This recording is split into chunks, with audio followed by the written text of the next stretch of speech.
The city of Velia gleamed like crystal beneath the twin moons, its towers rising sharp and delicate, built for bodies narrower, smaller, more finely measured than hers. Juno walked among them like a shadow too heavy for the light. At 8 feet, 2 inches, she loomed over the crowds, her head brushing the archways, her broad shoulders straining the flow of every public corridor. She was not invisible. She was too large for that. And yet, in every whispered glance, in every laugh that followed her steps, she felt erased. Children were the cruelest. Their laughter was quick, sharp, unfiltered. Is she broken? One whispered. As she passed, the mother didn't hush the child.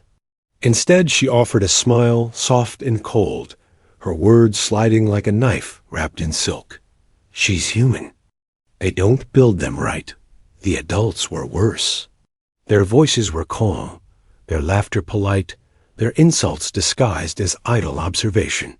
Too tall to carry anything but shame, an older woman murmured, her jaw fine and narrow like carved glass. Another tilted her head, eyes gleaming with false amusement. Perhaps she was meant for another planet, one without ceilings. Their companions chuckled, not bothering to lower their voices. Juno heard every word. She always did. Her boots struck the biostone walkway with dull thuds, each one echoing too loudly in her ears. Even the ground betrayed her, announcing her. Wait as if she were an unwelcome guest the planet could not hold. She ducked beneath a lattice arch again, and her temple brushed the very place where, weeks earlier, she had split her skin on arrival. The scar had healed, but the memory remained sharp, fresh, a reminder that even the architecture had rejected her. They called her unparable. The word clung to her like ash. On Velia, it meant more than loneliness. It meant she could not sink, could not carry, could not give the one thing their society measured above all else. Her reproductive lattice had no harmonic window, no maternal frequency. She has no song, the technicians had whispered during her first scans, as though her womb were an empty instrument. That was the moment she stopped being an envoy, stopped being Juno of Earth. From that instant, she became a defect with a name. Back home, she had been a captain. She had led teams in Earth's gravity ball arenas, her body celebrated for its power, her voice carrying command. She had been the Atlas girl, the one who carried her team's victories on her back. Here, her strength was a joke, her presence an inconvenience. The contrast hollowed her out more than the laughter. It was not that she was mocked, it was that. She no longer remembered what it felt like to be admired. She kept walking through the square, her pack pressed to her chest. Not because she feared theft, but because it gave her arms something to do besides hang useless at her sides. She fixed her gaze ahead, as though the glittering towers were enough to fill her mind, as though her ears didn't catch every hissed remark trailing in her wake dot. And then she felt it. Not the sting of ridicule, not the emptiness of silence, but a gaze, different. She turned her head slightly. On the edge of the terrace, half in shadow, a man stood watching her. Human, shorter, compact, maybe 5'11" at most. His coat was plain, his hair windswept, but it wasn't his appearance that held her still. It was his eyes. He did not laugh. He did not pity. He did not calculate her size, her use, her failure. He simply looked at her steady, quiet, like a man reading words he only half understood but wanted to remember. She froze, her breath catching before she could stop it. She was not used to this. Not used to being seen without being measured. The moment lasted no more than a few breaths. He didn't step forward, didn't wave, didn't break the silence with words. He simply remained, gaze steady, until the crowd shifted and her line of sight was broken. Juno stood rooted on the bridge, the ache in her chest sharper than before, but different, somehow lighter. She lowered her eyes, not out of shame, but out. Of surprise at what it felt like to exist under a gaze that did not flinch. For the first time in years, she felt something dangerous. Not anger, not grief. Hope. And with that single flicker, she realized she had been seen.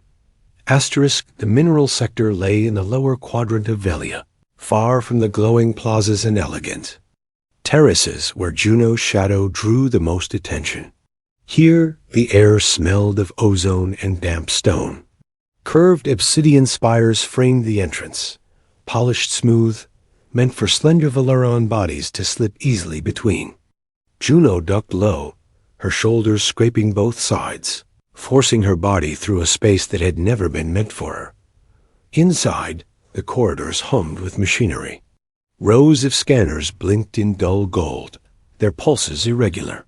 She had been assigned to check the malfunctioning units, a task she preferred over standing as a silent bridge in diplomatic halls. Here, there was no audience. Only wires, circuits, and the familiar rhythm of her own hands. Machines did not laugh. Machines did not care how wide her hips were, or how her voice carried too heavily. But she wasn't alone. He was already there. The human from the terrace. Rowan knelt beside an open scanner core, elbow-deep in tangled wiring, tools scattered in precise order around him. His coat was off, sleeves rolled high, forearms smudged with grease. The light caught his hair, dark and unruly, falling into his eyes.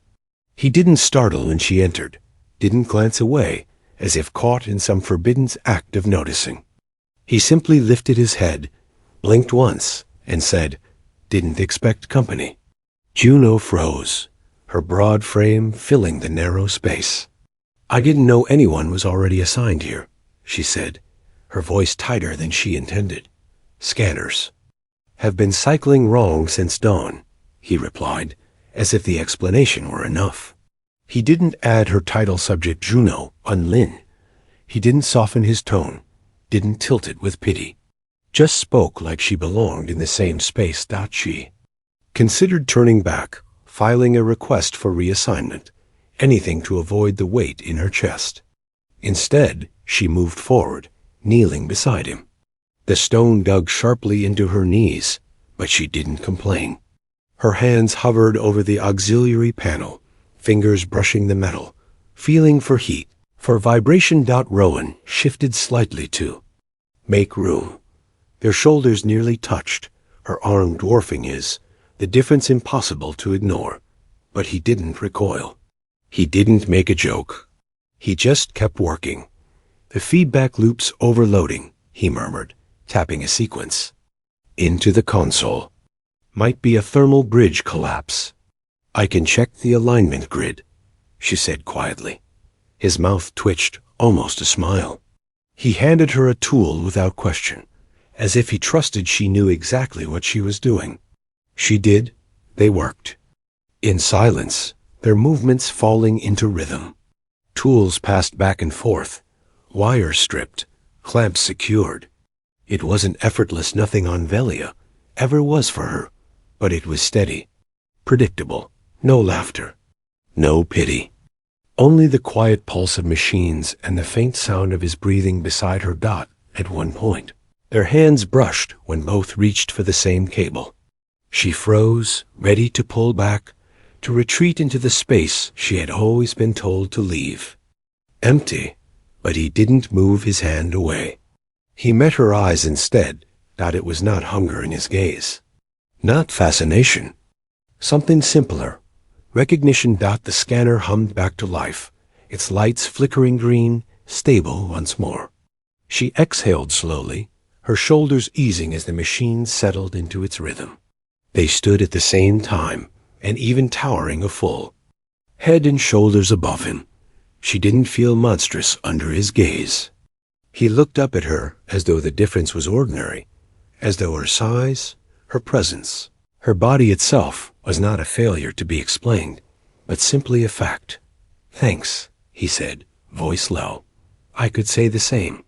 You usually work alone. I don't usually get assigned with humans." He tilted his head slightly, studying her with that same steady calm. They think you can't pair. His words weren't cruel, only matter of fact. They think a lot of things, she replied, almost bitter. I don't, he said softly. Then, after a pause, more deliberate, I watch. Her chest tightened. Why? He held her gaze. Because you move like someone who's forgotten how to be seen. The words landed heavier than any insult she had ever endured. He wasn't mocking her. He wasn't pitying her. He was naming something she hadn't dared to admit aloud. The room felt smaller, filled with the hum of machinery and the space between their breaths. Rowan stepped back, not away, but giving her space, a gesture of respect so rare it made her throat ache. I logged the repair, he said quietly. She only nodded, but her hands lingered on the warm scanner housing, her heart pounding louder. Then the machinery stopped as he left, his voice carried softly over his shoulder. You're not unparable, Juno. You just don't fit in the cages they built. And for the first time since she had arrived on Velia, she felt the smallest crack in the armor of her loneliness. A crack where light might get in. Asterisk. The agricultural terraces stretched far from the city's crystalline towers, out where the air was damp with soil, and the wind carried the scent of raw earth instead of sterilized ozone. Juno preferred it here. The fields were alive in ways the polished plazas could never be. Bioluminescent stalks swayed in slow, breathing waves, glowing faintly beneath the pale light of Velia's twin suns. Out here, she wasn't a spectacle. Out here, her footsteps were swallowed by mud instead of amplified by stone. She had been sent to repair an irrigation filter that had collapsed overnight. Simple work, hands-on, the kind she could lose herself in. But when she arrived at the basin, she found him already there. Rowan, asterisk. He crouched over the failing console, sleeves rolled again, his hands sunk in wet soil. His hair was damp, his face streaked with grime. He glanced up when she approached. No smile, no surprise, just a nod, as though her presence was as ordinary. As the rain beginning to spit from the sky, systems jammed, he said. Filter mesh collapsed. Juno set her pack down beside him without a word. Her knees sank into the mud, her arms already smeared as she dug into the clogged channels. Together they worked, shoulder to shoulder, knee to knee, their silence filled only by the soft slap of wet earth and the rasp of tools against metal. The rain came harder, warm, relentless. It plastered her hair to her forehead, soaked through. Her uniform made the soil beneath her knees slick and heavy. She arched her back, stretching sore muscles, water cascading down the lines of her body. For once she didn't think about how she must look towering, oversized, out of place. She only thought about how the air tasted fresh, how the ground smelled alive. Rowan stood beside her, chest rising and falling steadily, his shirt clinging to him. He didn't flinch from the storm, didn't glance sideways at her body dripping with water, didn't make a joke about her size as others might have. He just turned his head, his eyes meeting hers like a question answered. You don't flinch, she said softly, her voice nearly drowned by the rain. No reason to. His tone was steady, unbothered. Most men do. Or stare. I don't need to measure you to see you. Her throat tightened. She turned away, watching the glowing stalks ripple under the storm. The rain blurred the horizon, softening the jagged line of cliffs. For the first time in months, she felt her body ease, not because it fit, but because he didn't make it a spectacle. I used to be seen for what I could lift, she said quietly, as though confessing to the rain. What I could break. Then. Later, for what I couldn't carry. You've carried yourself, Rowan replied. That counts. They said nothing more after that. They didn't need to. When the storm finally passed, they sat on the edge of the cliffs overlooking the valley. The sky split open, letting shafts of violet sunlight strike the fields, the bioluminescent crops shimmering like living constellations. Juno stretched her long legs out, boots caked with mud. Rowan handed her a protein bar from his rations. She took it too quickly, choked, coughed once. He didn't laugh. He only passed her his water tube. "Thanks," she muttered, embarrassed. "You eat like someone who forgets she's allowed to need things." Her chest tightened again. She stared down at her calloused hands, dirt under every nail, and whispered, "Doesn't everyone?" "Some," he said after a pause. "Some just forget how to ask." The silence that followed wasn't heavy. It wasn't the silence of being ignored or ridiculed. It was a silence that felt alive, like the earth breathing after the rain. When she finally lifted her head, Rowan was watching her again, not measuring, not comparing, simply seeing.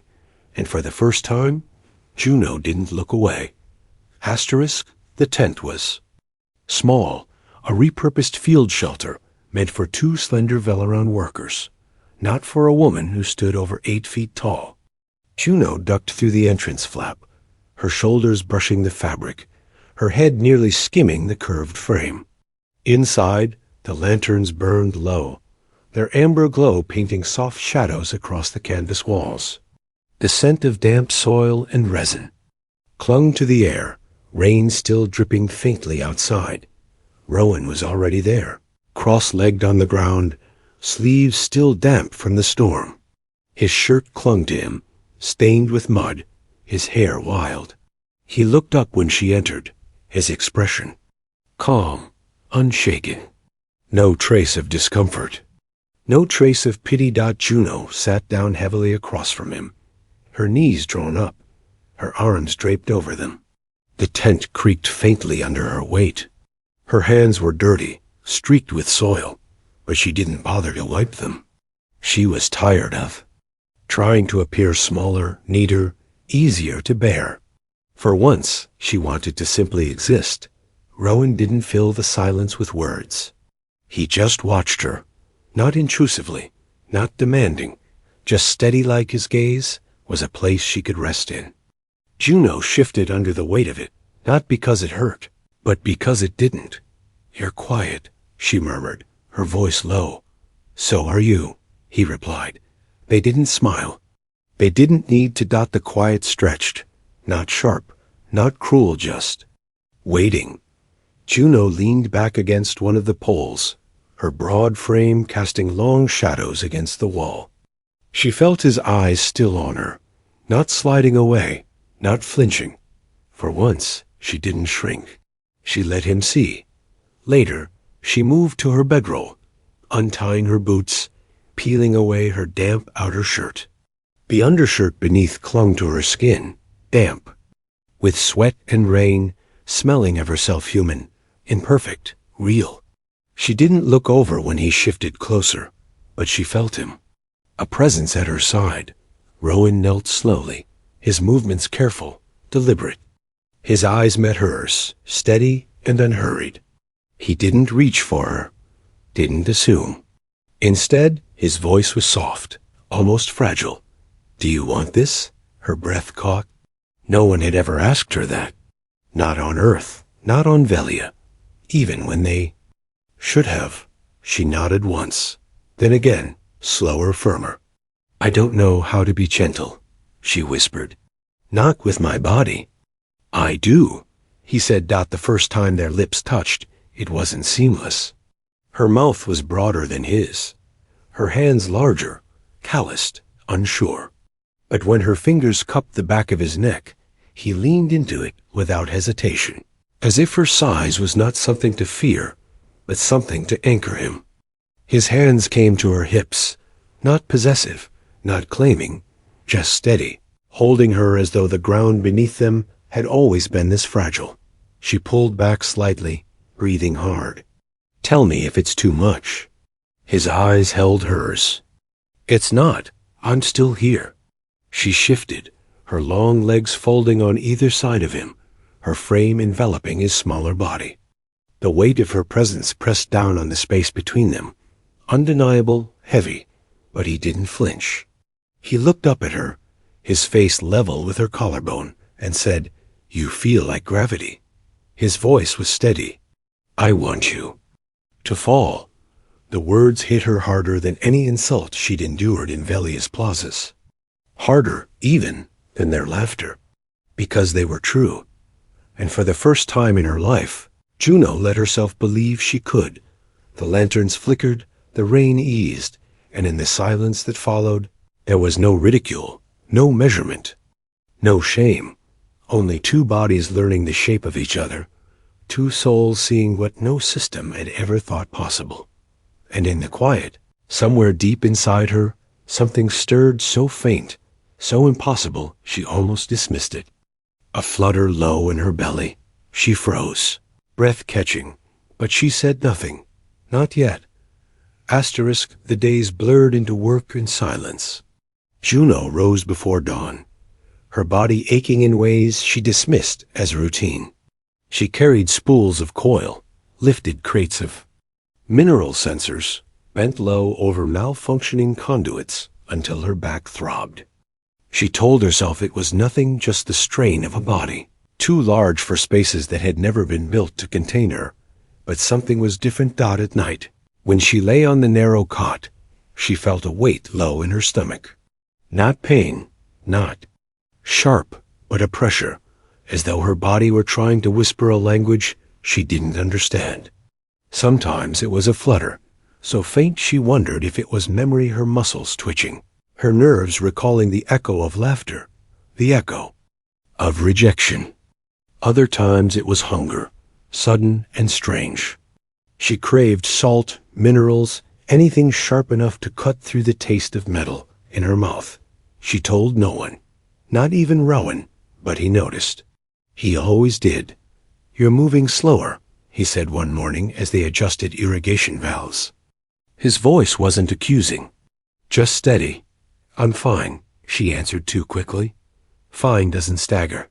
She said nothing, tightening the valve until her knuckles whitened. His eyes lingered on her, but he let it go. On the 7th day, her body failed her. She was carrying a coil spool across the worksite when her knees buckled. The ground rose to meet her, sharp and unyielding. The impact wasn't traumatic, not loud enough to draw the attention of the others. But it felt like her body had betrayed her all over again, folding when it should have stood. "Juno." His voice was close, urgent. Hands steady at her arms, lifting her. She tried to shake him off. "I'm fine. You're not." She tried to pull away, but the effort made her stomach twist violently. The world tilted, blurred her breath. Catching, his grip only tightened. "Let me help." This time she didn't fight him. They walked together in silence to the outpost clinic, a small structure of alloy and recycled stone. The air inside smelled like cold metal and sterile regret. Juno hated it instantly. She hated the way the walls seemed to hum with judgment, as though even the architecture knew she didn't belong. Rowan didn't call for a technician. He guided her to a bench, his movements careful, precise. He keyed in the diagnostics himself, his fingers steady on the controls.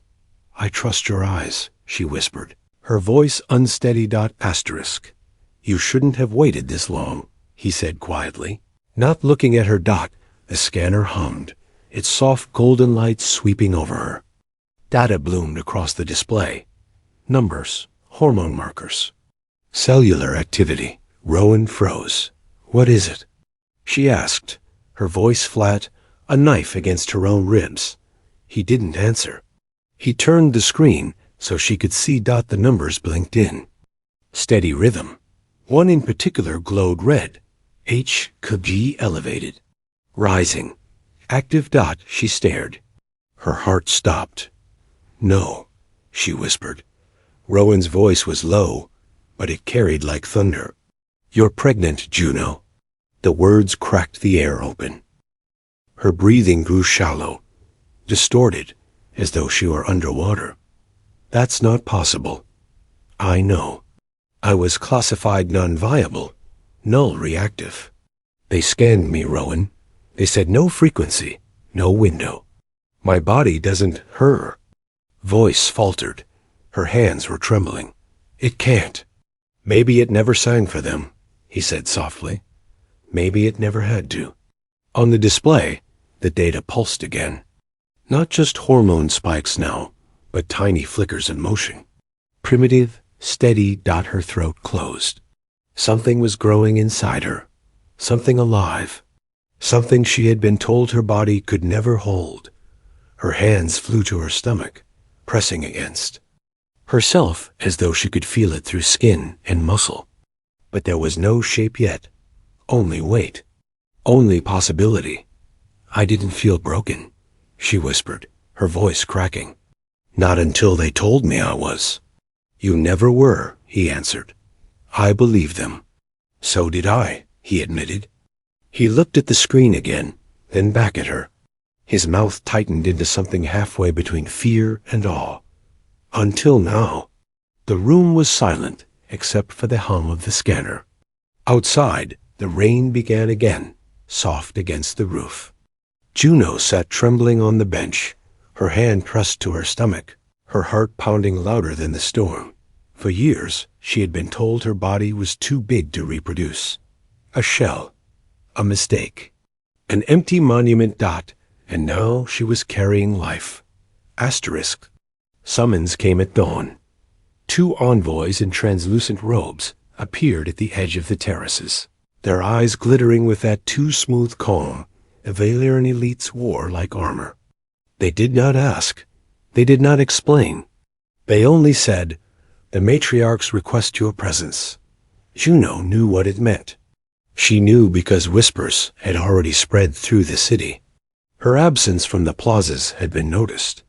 Her faint sickness, her faltering steps, the way Rowan walked a little closer now than before, all of it had been logged, translated, filed into the endless records. And then, the word no one dared say aloud, pregnancy. She walked through Velia Central, square with Rowan at her side. Not behind her, not in front. Beside, the crowd parted for them, silent this time. No laughter, no pity. Children clutched their mothers' hands. Adults stared with lips pressed thin. Whispers fluttered like moths in the air, soft and sharp. Impossible. Defect. Fraud. Miracle. The crystalline hall of the elders loomed ahead, its archways gleaming with violet light. Juno ducked beneath the entrance without bowing her head. Her shoulders brushed both sides of a narrow corridor. She walked tall, every step echoing like a challenge. Inside, the air was too warm, deliberately uncomfortable. The matriarchs believed. Heat stripped lies from flesh. Juno stood in the center of the chamber, sweat slicking her back, her palms damp. But her shoulders did not slump. Rowan stood to her right, calm, steady. The matriarch of records stepped forward. Her skin shimmered, faintly with silver veins, her eyes sharp as glass. You stand before us bearing a claim, she said. Her voice was musical, riddle, that your body declared dormant, unparable as conceived. I do not make claims, Juno answered. Her voice did not shake. I present facts. A murmur rippled through the chamber. The matriarch gestured, and a medic stepped forward, carrying a scanning unit. The beam washed over Juno's body, its light pooling around her stomach. The screen bloomed with data. Fetal presence confirmed, the medic said quietly. His voice carried anyway. Heartbeat stable. 11 weeks gestation. No anomalies detected.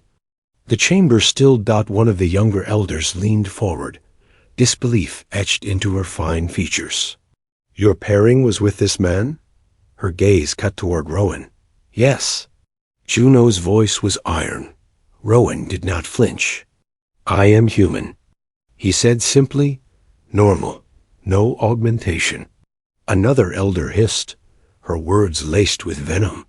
She failed every lattice synchronization protocol. Every test.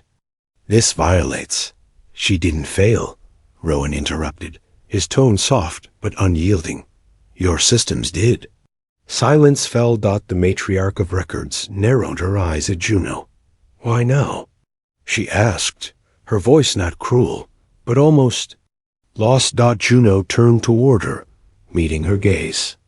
I don't know, she admitted. Maybe my body never needed your permission. Maybe it was never silent, only unheard. Or maybe I just needed to stop being measured before I could begin becoming. The words hung in the heated air.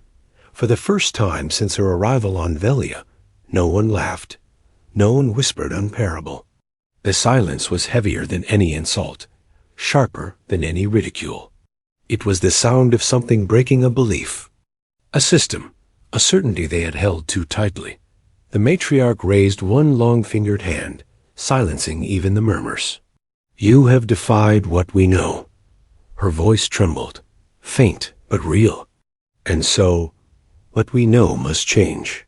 No judgment followed, no applause, no condemnation. Only a corridor of silent watchers. As Juno and Rowan stepped back into the daylight, the air outside felt different, sharper, clearer, the kind of stillness that comes only after a storm. Rowan's voice was low beside her.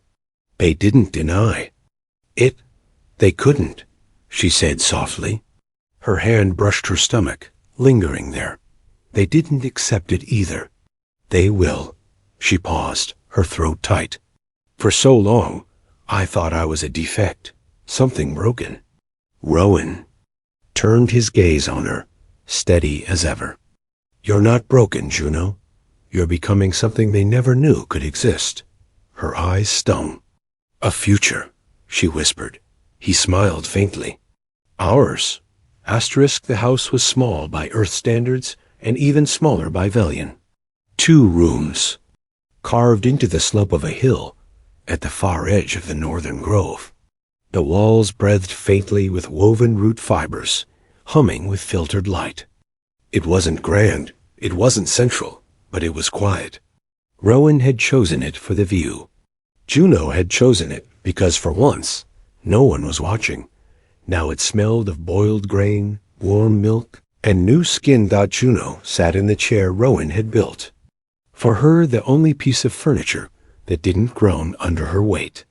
Made from reclaimed timber, reinforced layer by layer, it fit her as if it had always been waiting. Her massive frame rested in its embrace, shoulders relaxed for the first time in years. Against her chest, wrapped in soft vine fiber cloth, there, child stirred. She was small, impossibly small, a fusion of human resilience and Velian mystery. Her skin glowed faintly when the lanterns dimmed, a shimmer like starlight caught beneath the surface. When she opened her eyes, they carried no precedent, no category, half human, half unknown, entirely hers. Juno rocked her slowly, humming low. In her throat, not a song, not really, just motion made it the sound. The baby sighed, pressed a tiny fist against her chin. Juno's heart clenched with a sharpness she had never known, a need fiercer than command, deeper than pride. For 30 years, she had been told her body was an empty monument. Now her arms cradled proof of its defiance. She's hungry again, Juno murmured. Rowan appeared in the doorway, hair a mess, shirt twisted from sleep. His eyes were tired but bright. You just fed her, he said, rubbing one temple. She disagrees. He crossed the room, slipping easily into the rhythm they had built. When her arm shifted, his move to match. When she leaned down, he reached up. The difference in size, in weight, in presence, it no longer jarred. It had become their balance.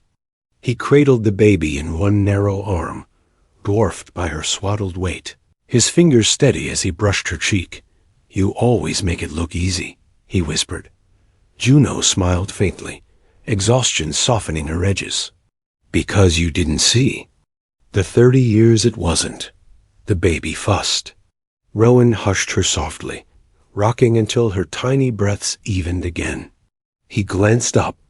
Juno was watching him, her eyes shimmering with something more dangerous than hope.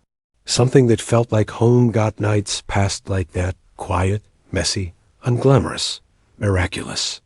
Rowan cleaning noddles, while Juno sang low in the chair. Juno braiding, his hair absent-mindedly as he mended the hammock he had built for her. No speeches, no declarations. Just survival becoming something gentler, but word spread. They couldn't stop it. Visitors began arriving at the grove. Not in crowds, not with fanfare, but in twos and threes. They brought woven trinkets, fruit, wrapped in cloth, carved figures of protection. They asked no questions, offered no blessings, but their eyes lingered on the baby with a mixture of awe and unease. No one said the word miracle. No one dared. But whispers carried all the same dot. The word unparable vanished from the records. Officially, it was replaced with untested. Quietly, some began to say unknown. Juno preferred that. Unknown meant possibility. Unknown meant there were no cages left to fit her into. One evening, as the forest shimmered under the twin moons, Rowan paused in the doorway. Juno sat in her chair, their daughter curled against her chest, one of Juno's massive hands covering, her tiny back like a shield. She was humming again, her voice a low, steady vibration that filled the air like the earth's own song. Rowan didn't speak. He didn't need to. He simply crossed the room, laid a hand on her shoulder, and leaned against her arm, fitting himself into the space she always made for him. Together they sat, pressed close, the child breathing between them. Outside, the elders still debated in their high crystalline towers. The city still whispered in careful tones. But none of that mattered. Here, Juno was not a defect, not a spectacle, not a body measured and dismissed. Here she was a mother, and as she looked down at the life pressed to her chest warm, fragile, luminous, she realized the truth the elders had always feared. She had never been built to carry emptiness. She had been built to carry a future. The end.